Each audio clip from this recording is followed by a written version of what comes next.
seperti tadi malam Abah Khazin dipanggil oleh Allah. Kita berharap saat itulah yang terbaik sepanjang hidup kita.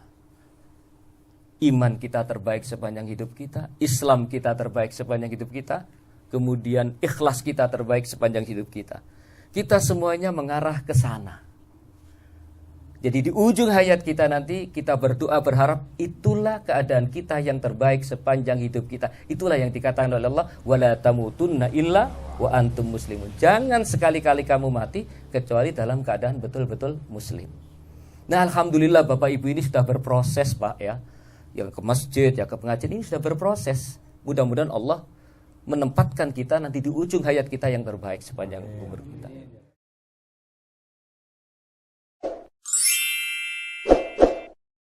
Alhamdulillah nahmaduhu wa nasta'inuhu wa nastaghfiruh wa na'udzu billahi min shururi anfusina wa sayyiati a'malina may yahdihillahu fala mudilla lahu wa may yudlilhu fala hadiya lahu. Asyhadu an la ilaha illallah wa asyhadu anna Muhammadan abduhu wa rasuluh. Allahumma shalli ala Muhammadin wa alihi wa sahbihi ajmain. Amma ba'd. Yang kami hormati keluarga besar almarhum Bapak Haji Khazin, Bapak-bapak, ibu-ibu sekalian yang hadir pada malam hari ini untuk menghibur tuan rumah dalam rangka acara malam takziah, semua mudah-mudahan senantiasa dirahmati oleh Allah. Senantiasa kita bersyukur kehadirat Allah Subhanahu wa taala. Allah masih berkenan memberikan kesempatan kepada kita untuk bermuajahah, berkumpul bersama pada malam hari ini dalam keadaan sehat walafiat. Mudah-mudahan pertemuan kita ini menjadi pertemuan yang mubarakah, pertemuan yang senantiasa mendapatkan keberkahan dari Allah Subhanahu wa taala. Salawat serta salam mudah-mudahan tetap dicurahkan oleh Allah kepada Nabi Muhammad sallallahu alaihi wasallam. Bapak Ibu, saya kaget, gak ada persiapan, gak ada apa, tiba-tiba disuruh menyampaikan tausiah. Ya, tidak apa-apa, kami ingin menyampaikan beberapa hal. Almarhum Bapak Haji Khazin, Abah Khazin yang kita kenal, tadi malam sudah dipanggil oleh Allah dalam keadaan yang insya Allah mudah sekali beliau wafat. Mudah-mudahan ini tanda-tanda beliau husnul khotimah. Dan kita semua sudah tahu istiqomahnya Pak Khazin itu. Saya sendiri kadang-kadang nggak tahu. Saya yang masih umur segini aja istiqomahnya itu masih kalah dengan beliau. Mudah-mudahan ini semua menjadi contoh bagi kita semuanya yang lebih muda. Mudah-mudahan kita bisa seperti beliau, 86 tahun, Jumatan masih keliling, itu supirnya sudah masih ada di sini, Pak Samsul. Alhamdulillah, mudah-mudahan Pak Samsul dan seluruh semua Bapak Ibu Pak Zuli yang senantiasa mengantar beliau menjadi amal yang senantiasa mendapatkan balasan dari Allah Subhanahu wa taala. Bapak Ibu sekalian, berbicara dengan kematian, kita sering dengar kalimat klasik, orang hidup itu hanya mampir ngombe, ya. Jadi hidup di dunia ini seperti orang yang mampir hanya sekedar minum. Dan ini memang benar hadirin sekalian. Karena apa? Karena sesungguhnya kita semuanya ini hidup di dunia ini sangat pendek. Kenapa sangat pendek? Saya ingin mengingatkan kembali Al-Quran surah Al-Baqarah ayat 28 yang sering kita sampaikan ini. Ya. Yang sering saya sampaikan Al-Baqarah ayat 28 ini. Kaifa takfuruna billah wa kuntum amwatan fahyakum thumma yumitukum thumma yuhyikum thumma ilaihi turja'un. Dan ayat-ayat yang lain yang senada dengan ini.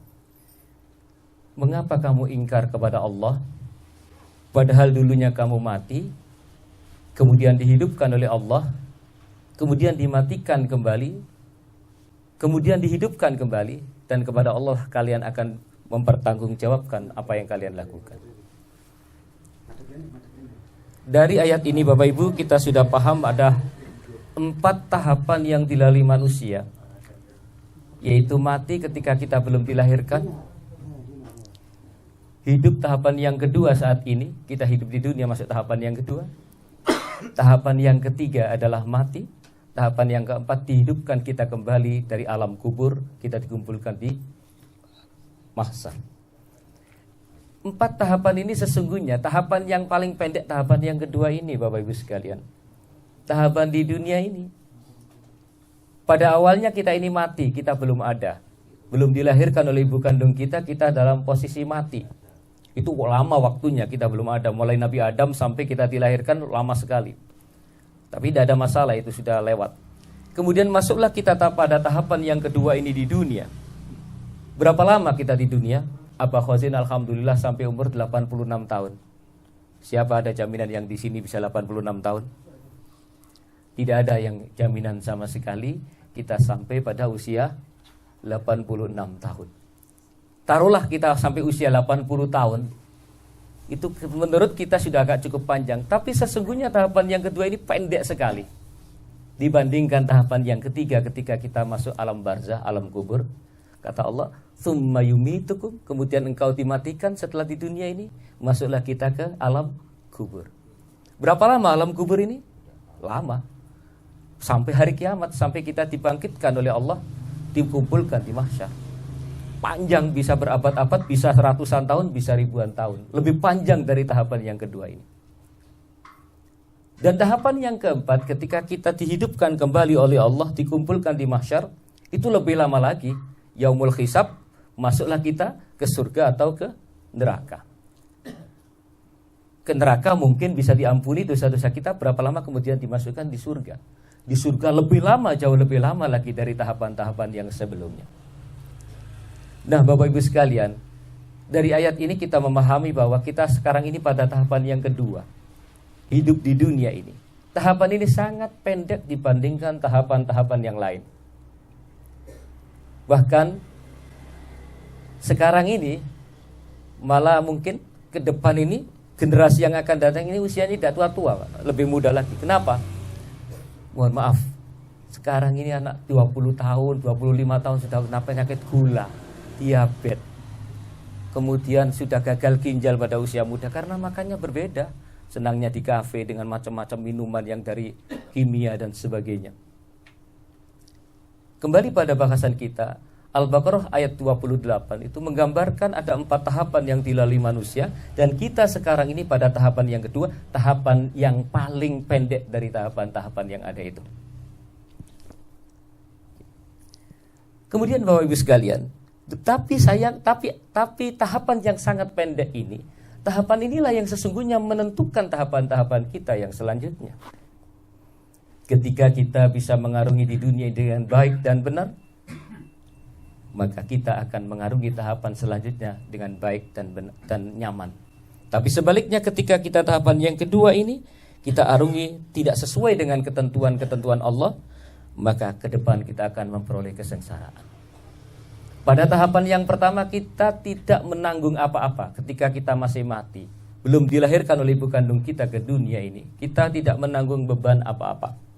Tapi ketika kita memasuki dunia, tahapan yang kedua, dilahirkan oleh ibu kandung kita mulai menerima beban. Wa ma khalaqtul jinna wal insa illa liya'budun. Tidak aku ciptakan jin dan manusia kecuali untuk beribadah, mengabdi kepadaku. Beban yang pertama, tugas kepada kita yang diberikan oleh Allah adalah mengabdi, beribadah kepadanya. Ada tugas yang harus dilaksanakan dan dipertanggungjawabkan. Maka di dalam dunia ini tahapan yang kedua ini, kita ini disebut orang mukallaf. Mukallaf itu kalau orang baru masuk Islam disebut mu'allaf, orang yang dilunakkan hatinya. Sebagaimana Al-Quran di dalam At-Taubah tentang zakat itu, wal mu'allafati qulubuhum. Mu'allaf itu orang yang dilunakkan hatinya, ya. Tapi mukallaf, kita semua orang muslim itu adalah orang mukallaf. Apa yang dimaksud mukallaf? Mukallaf itu berasal dari bahasa Arab taklif. Taklif itu artinya orang yang dibebani. Jadi kita hidup di dunia ini dibebani. Apa beban kita? Beban yang ditanggungkan kepada kita adalah al-ahkamul khamsah.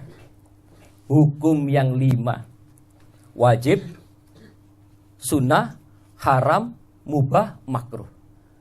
Apapun yang kita lakukan di dunia ini pasti tidak lepas dari hukum yang kelima ini. Kalau nggak wajib, mungkin sunnah. Kalau nggak wajib, nggak sunnah, mungkin haram. Kalau nggak wajib, nggak sunnah, nggak haram, mungkin makruh. Kalau nggak wajib, nggak sunnah, nggak haram, nggak makruh, pasti mubah. apapun yang kita lakukan tidak lepas dari al-ahkamul khamsah, hukum yang 5 ini. Oleh karena itu, tentu saja yang wajib kita berusaha melaksanakan, yang sunnah kita berikhtiar untuk melaksanakan, yang haram kita berikhtiar untuk meninggalkan, yang makruh kita berikhtiar untuk tetap meninggalkan, dan yang mubah boleh kita lakukan atau kita tinggalkan. Semua yang kita lakukan di dunia ini tidak lepas dari hukum yang 5 itu. Wajib, sunnah, makruh, mubah, ya, haram. Kalau kita melakukan sesuatu, kita harus bermerenung, ini apa hukumnya. Karena apa? Nah, tahapan yang kedua inilah ternyata kita dibebani hukum yang 5, dan ternyata di dunia ini apapun yang kita lakukan dicatat oleh Allah melalui 2 malaikat yang harus kita pertanggungjawabkan nantinya. Faman ya'mal mithqala dzarratin khairan yarah, faman ya'mal mithqala dzarratin syarran yarah. Apapun yang kita lakukan di dunia ini, kecil sekecil apapun, baik dibalas dengan baik, buruk dibalas dengan buruk, dan itu pasti. Karena setiap yang kita lakukan akan diawasi oleh 2 malaikat yang memang ditugaskan oleh Allah untuk mencatat kita semuanya. Nah, oleh karena itu hadirin sekalian, tahapan yang kedua ini adalah tahapan yang pendek sekali, tapi harus kita pertanggungjawabkan apa yang kita lakukan di tahapan yang kedua ini. Maka kita semuanya ini Bapak Ibu, kita semua ini berikhtiar. Ya, kita sholat ke masjid, yang mendengarkan tausiah, yang mendengarkan kajian dan sebagainya. Semua itu dalam rangka apa? Dalam rangka mengamalkan pesan Allah di dalam Al-Quran, surah Ali Imran ayat 190-191. Bapak-bapak hafal ayat ini kalau khutbah Jumat dibacakan oleh khatib. Ya ayyuhalladzina amanu taqullaha haqqa tuqatih wa la tamutunna illa wa antum muslimun. Hai orang-orang yang beriman, bertakwalah kepada Allah dengan sebenar-benarnya takwa, dan jangan sekali-kali kamu mati kecuali dalam keadaan betul-betul muslim. Nah, ini kan mafhum mukhalafahnya, pemahaman terbaliknya. Kalau orang mati tidak dalam keadaan betul-betul muslim, maka celakalah dia, kan begitu kan? Jangan sekali-kali kamu mati kecuali dalam keadaan betul-betul muslim. Kalau di luar itu berarti kita celaka. Oleh karena itu Bapak Ibu, kita sholat, kita mengaji, kita ke masjid dan sebagainya. Semua itu dalam rangka kita memperjuangkan agar kita ini menjadi orang yang betul-betul muslim. Di ujungnya nanti harapan dan cita-cita kita, waktu Allah memanggil kita, seperti tadi malam Abah Khazin dipanggil oleh Allah, kita berharap saat itulah yang terbaik sepanjang hidup kita. Iman kita terbaik sepanjang hidup kita, Islam kita terbaik sepanjang hidup kita, kemudian ikhlas kita terbaik sepanjang hidup kita. Kita semuanya mengarah ke sana. Jadi di ujung hayat kita nanti kita berdoa berharap itulah keadaan kita yang terbaik sepanjang hidup kita. Itulah yang dikatakan oleh Allah, wala tamutunna illa wa antum muslimun. Jangan sekali-kali kamu mati kecuali dalam keadaan betul-betul muslim. Nah, alhamdulillah Bapak Ibu ini sudah berproses Pak ya. Yang ke masjid, yang ke pengajian ini sudah berproses. Mudah-mudahan Allah menempatkan kita nanti di ujung hayat kita yang terbaik sepanjang umur kita. Tetapi jangan lupa di sekitar kita masih banyak orang yang belum berproses. Ya. Tapi jangan kemudian kita menghina atau menyindir orang lain. Ada orang ke masjid mulai pensiun baru sebuah masjid. Ya tidak apa-apa, memang hidayah Allah turun saat pensiun. Ada yang hidayah Allah sudah 70 tahun baru aktif di masjid jamaah. Jangan disindir, itu memang hidayah Allah baru turun pada saat itu.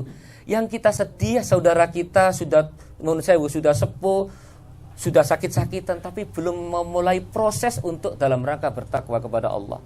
Ya nun sewu, sholat sih karang-karang sholat, poso arang-arang poso dan sebagainya, padahal usia sudah senja. Ini kan kita prihatin, mudah-mudahan Allah segera memberikan petunjuk kepada mereka. Tapi kita semua alhamdulillah sudah berproses di tahapan yang kedua ini, berproses untuk menjadi orang yang betul-betul bertakwa. Mari kita istiqomah lagi sehingga betul-betul Allah memberikan kita menjadi orang yang terbaik dalam kehidupan kita ketika Allah memanggil kita. Tadi malam menurut cerita Abah Khazin ini dibangunkan ketika mau sholat isya dan beliau sudah tidak bangun. Sholat maghrib masih sempat sholat maghrib. Bapak Ibu, sementara di sana, di luar sana, orang dipanggil tapi tidak meninggalkan sholat. Luar biasa ini.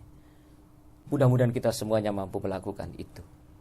Tapi di luar sana, kadang di rumah sakit pun orang sudah sakit, waktunya sholat gak sholat, padahal Israel sudah dekat dengan dia.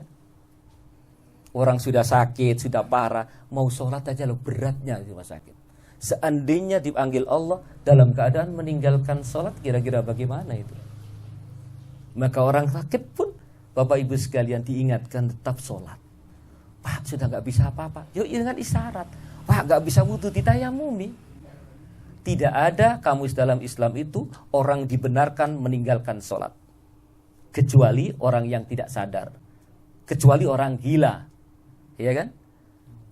Orang gak sadar itu orang pingsan. Orang pingsan koma tidak wajib sholat. Itu dalam bahasa fikih rufi al-kalam, gitu Ustaz Fatani ya. Rufi al-kalam an thalathin, kan begitu kan? Diangkat pena itu dari 3 perkara. Malaikat tidak mencatat amalannya, yaitu orang tidur sampai ia bangun, orang anak kecil sampai ia balik, orang gila sampai ia, ya kira-kira ya, sampai ia sembuh. Ya. Ya. Jadi 3 itu diangkat penanya. Nah, kemudian ada orang nyelutak, Pak. Nyelutak itu apa saja? Kalau ada orang tiba-tiba orang tidur tiba-tiba bangkrong, tahu bangkrong Pak ya? Bawa pisau nusuk orang. Itu dosa enggak? Dalam fikih dia tidak dosa. Tapi pidana tetap kena hukum pidana, tetap ditahan. Dia kan di luar kesadarannya. Rufi al-kalam itu bahasa fikihnya. Itu. Baik, kita kembali bahasan kita. Jadi semua ini kita berproses, kita berharap berjuang di tahapan yang kedua ini agar kita ketika dipanggil Allah betul-betul dalam keadaan bertakwa, dalam keadaan muslim. Alhamdulillah kita insyaallah Abah Khazin tadi malam ketika dipanggil itu insyaallah beliau tetap istiqomah dalam ibadahnya, dan insyaallah mudah-mudahan beliau termasuk yang terbaik sepanjang hidupnya ketika dipanggil oleh Allah. Bapak Ibu sekalian yang mudah-mudahan yang mudah-mudahan senantiasa dirahmati oleh Allah. Tahapan yang kedua, ketika kita meninggalkan dunia ini, summa yumitukum, kemudian dia dimatikan. Kemudian dimatikan oleh Allah. Pindah ke alam barzah, pindah ke alam kubur. Lama di alam kubur itu Bapak Ibu sekalian. Lebih lama dari di dunia. Ya. Oleh karena itu ada orang beragama lain dengan adat istiadat lain, orang meninggal di emasnya, barangnya ikut ditanam. Ya, dalam Islam tidak ada yang seperti itu. Bahkan makamnya aja dibangun tidak boleh. Ya, makamnya aja dibangun tidak boleh. Karena dikhawatirkan kita ada pemujaan atau ada pengagungan terhadap makam. Kita lanjutkan. Bapak Ibu sekalian, kita yang pendek ini kita harus berjuang untuk menyelamatkan tahapan-tahapan yang selanjutnya.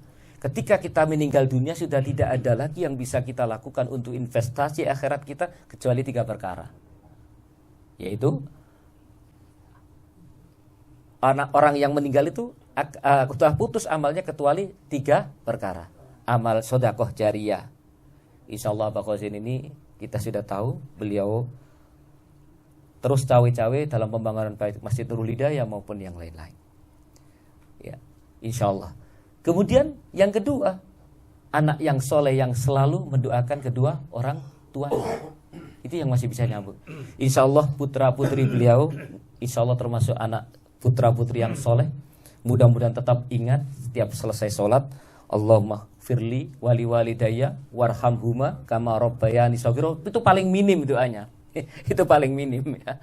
Paling minim doanya seperti itu setelah sholat. Insyaallah mudah-mudahan putra-putrinya senantiasa ingat mendoakan almarhum sehingga beliau meninggal dunia tapi tidak putus kebaikan-kebaikan yang mengalir padanya. Yang ketiga adalah ilmu yang bermanfaat yang pernah beliau ajarkan akan mengalir pahalanya ketika ilmu itu tetap dimanfaatkan oleh orang lain. Itu yang bisa dilakukan oleh seorang manusia. Pada tahapan yang ketiga ini hadirin sekalian, seseorang akan nikmat di alam kubur, alam barzah ketika dia menjalani hidupnya di dunia dengan baik, sesuai ketentuan Allah, sesuai aturan-aturan dan petunjuk Allah, maka di alam kubur dia akan mendapatkan kenikmatan.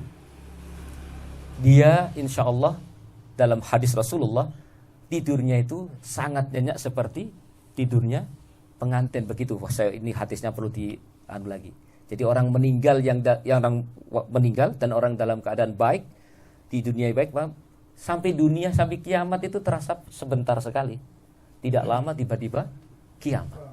Tapi bagi orang yang di dalam dunia ini menjalannya tidak dengan benar sesuai dengan ketentuan Allah, larangan-larangan Allah diterjang, maka masuk alam barzakh, alam kubur ini, dia akan mengalami kesengsaraan yang pertama, ketemu yang namanya siksa kubur. Bapak Ibu, jangan berdebat lagi siksa kubur itu ada atau tidak. Itu sudah selesai, pasti ada. Kenapa pasti ada? Coba di ujung tahiyat itu, tahiyat akhir kita diajarkan untuk berdoa, Allahumma inni a'udzubika min adzabi jahannama wa min adzabil qabri wa min fitnatil mahya wal mamat wa min syarri fitnatil masiihid dajjal. Kita diajarkan oleh Rasulullah berlindung kepada Allah dari siksa kubur. Kalau siksa kubur gak ada, gak mungkin Rasulullah mengajarkan doa itu. Nah, kemudian Bapak Ibu sekalian, masih debat lagi, yang disiksa itu fisiknya atau jasadnya atau ruhnya. Ya kita gak usah bahas itu urusannya Allah. Karena kalau orang meninggal itu, ya semua orang meninggal ditanam akan hancur tubuhnya, menyatu dengan tanah. Tapi itu urusan Allah. Soal ruh itu urusan Allah. Wa yas'alunaka 'anir ruh qulir ruhu min amri rabbi wa ma utitum minal ilmi illa qalila. Kita enggak usah bertanya-tanya tentang ruh ya. Apabila kamu ditanya tentang ruh, katakanlah ruh itu urusan Allah. Manusia tidak punya pengetahuan kecuali sedikit sekali.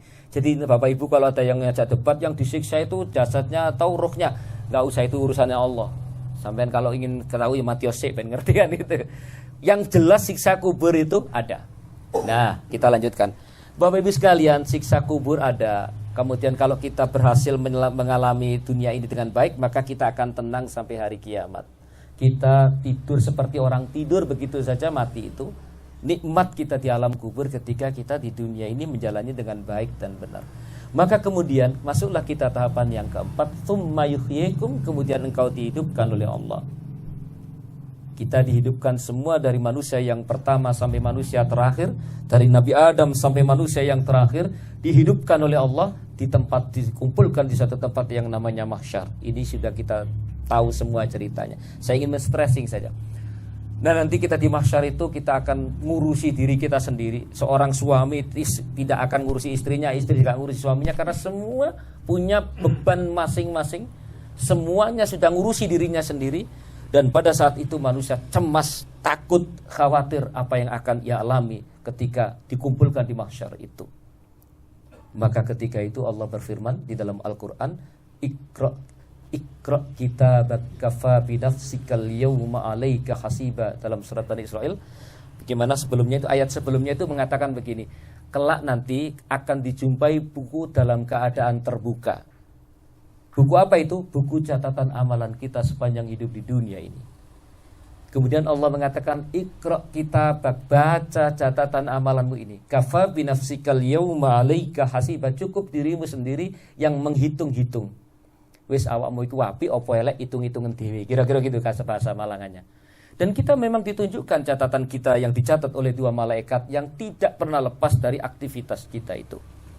Maka kita tahu semuanya Bapak Ibu sekalian, ketika ditunjukkan itu hampir banyak orang yang mengingkari maksiat yang pernah mereka lakukan. Bahasa saya, Prof, kamu itu pernah mencuri misalnya.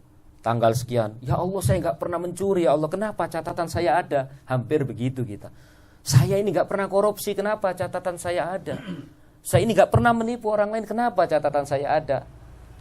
Nah, hampir orang-orang itu mulutnya terkunci, tidak mengakui maksiat yang dilakukan, tapi dijawab oleh Allah dalam surah Yasin ayat 65. Allah menjawab bukan dengan Allah, dengan dirinya sendiri manusia itu. Orang kalau meninggal gini, banyak yang baca Yasinan. Ayo kita kaji Yasinan, ayat surah Yasin ayat 65. Al-yawma nakhtimu ala afwahihim wa tukallimuna aydihim wa tashhadu arjuluhum bima kanu yaksibun. Pada hari itu, ketika kalian ditunjukkan catatan amalmu sesuai buku yang dicatat dua malaikat itu, mulut kalian terkunci, tidak mengakui maksiat yang pernah kalian lakukan. Wa tukallimuna aydihim, tapi tangan-tangan kalian berkata mengakui maksiat yang kalian lakukan. Bukan hanya tangannya yang berkata, wa tashhadu arjuluhum, kaki-kaki mereka bersaksi terhadap maksiat yang pernah mereka lakukan. Tidak pernah tangan dan tangan kita ini lepas dari aktivitas yang kita lakukan. Kalau saya korupsi, nggak mungkin tangan saya nggak tahu. Kalau saya mencuri, nggak mungkin tangan saya nggak tahu. Kalau saya menipu orang, tidak mungkin tangan saya tidak tahu. Inilah yang akan menjadi saksi di hadapan Allah nanti ketika kita membaca catatan amalan kita masing-masing. Maka Bapak Ibu sekalian, wafatnya Abah Khazin ini menjadi peringatan bagi kita. Kita tidak tahu berapa lama sisa usia kita. Dan tidak ada jaminan yang muda lebih lama daripada yang tua. Tidak ada jaminan yang tua lebih cepat daripada yang muda. Maka karena kematian itu sudah ditentukan oleh Allah, kapan waktunya, di mana kematiannya, apa sebabnya. Hanya saja kita tidak tahu. Oleh karena itu, karena kita tidak tahu, tidak ada kata lain kecuali berhati-hati dan senantiasa berusaha memperbaiki diri setiap saat, setiap waktu. Insya Allah mudah-mudahan semakin hari kita semuanya semakin baik, semakin beriman kepada Allah, semakin ikhlas dalam beribadah, semakin tawadhu kepada Allah subhanahu wa ta'ala. Bapak Ibu, satu hal lagi sebelum saya akhiri. Alhamdulillah beliau Abah Khazin ini memberikan pelajaran kepada kita. Beliau itu orang yang tawadhu, ya, tawadhu. Walaupun beliau ini orang yang sepuh di antara kita, termasuk yang sepuh, tapi beliau biasa dengan kita. Kalau kita misalnya sampai nunduk salaman, sampai nunduk, beliau juga biasa-biasa saja. Dan ngobrol juga biasa-biasa saja. Ini menunjukkan bahwa orang yang tawadhu itu adalah salah satu orang yang dicintai oleh Allah. Amin. Jadi Bapak Ibu sekalian, kalau kita sudah aktif di masjid, ayo kita jaga tawadhu kita. Jangan nuwun sewu karena kita sudah sering ke masjid. Ini sing disi iki. Wis tuwa gak taunya masjid.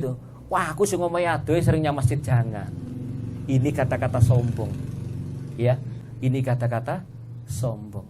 Kita tetap tawadhu. Mungkin orang lain itu ada kesibukan, mungkin orang lain ada lain, mungkin dia tidak tahu kita keadaan orang lain. Sementara kita menghakimi dengan persepsi kita.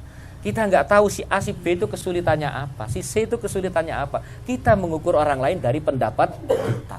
Oh, si A ini nggak pengajian mungkin karena ini. Oh, si B ini mungkin karena ada keluarganya yang sakit. Kita tidak tahu.